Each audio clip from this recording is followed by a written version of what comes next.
Recipe time, baby. Let's get that knife sharp. We got some chopping to do. So tonight we're gonna be making pad thai. I'm getting set up.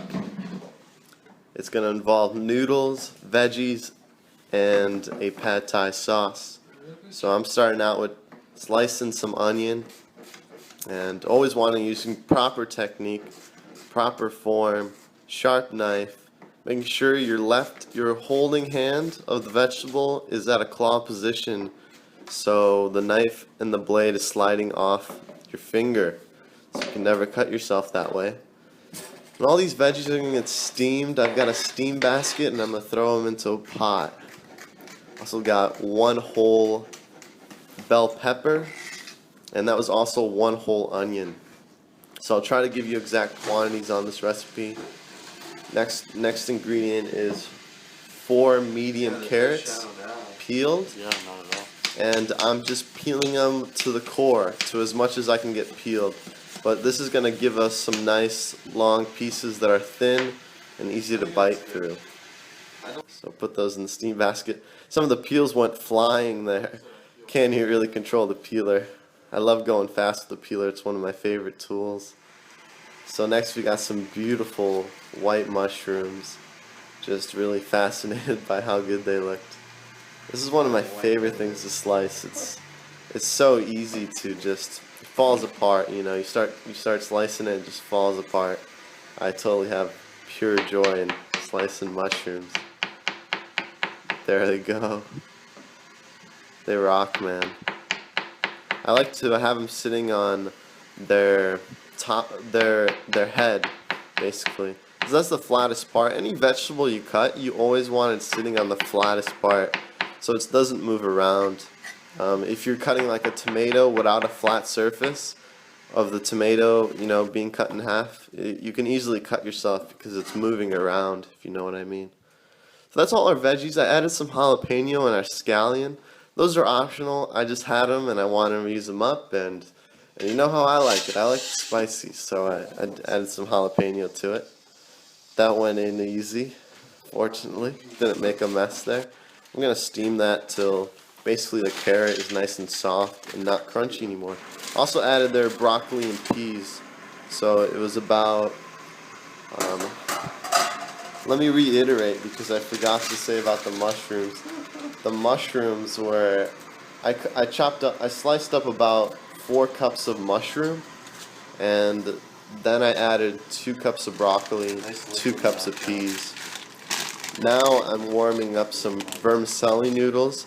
I added about a pound. I added 2 pounds for myself. I recommend this recipe. 1 pound of vermicelli noodle is going to be a good matchup with the sauce. So there we got it boiling, and noodles came out good. They came out really good. They weren't like sticky or mushy. They were beautiful. And after you boil them, just pour the hot water out and you're set. And leave that aside. So if you're getting your veggies going, wait till your veggies are done, your sauce, and we're going to mix all of them together. Here we got a young Thai coconut. My friend John got an X-Acto knife to open up this bad boy. I didn't want to use my chef knife. I already dented it. So he had an X-Acto knife and got into it like a fucking boss. John, nice job, man. Yeah. So young Thai coconut, all the water, pour that in. Make sure you don't put any husk in there or any wood. That's gonna make it chunky, and you're gonna have some hard pieces in there that aren't desired. Then we also got about 1 cup of diced tomatoes, preferably no salt added to keep you super lean. There it goes. Yeah, coconut and tomato. I wasn't sure about it, but it actually tastes pretty good. And then we got all the meat from that coconut. Best way to scoop that out is using the back of a soup spoon and just going all the way around, pushing it down, getting behind it, pops right out. You want to basically look through all the meat though. If you see some of those brown flakes are fine, but you're basically feeling for hard, you know, wood chips. That's how you know what's wood chips and what's just flakes. Then we got 1 whole lime we're going to squeeze in there. And we got 1/4 cup of ginger. I ended up adding more. That wasn't just 1/4 cup. And then I ended up adding 7 medjool dates into the sauce. There they go. I hope everyone's got dates on stock, especially this time of year. Then we got tandoori masala. You could use whatever curry spice you want. I used masala. I used about like a tablespoon and a half of masala. That's what did it. And then I used 2 teaspoons of chili powder to really spice it up. And I blended that creamy, totally fine.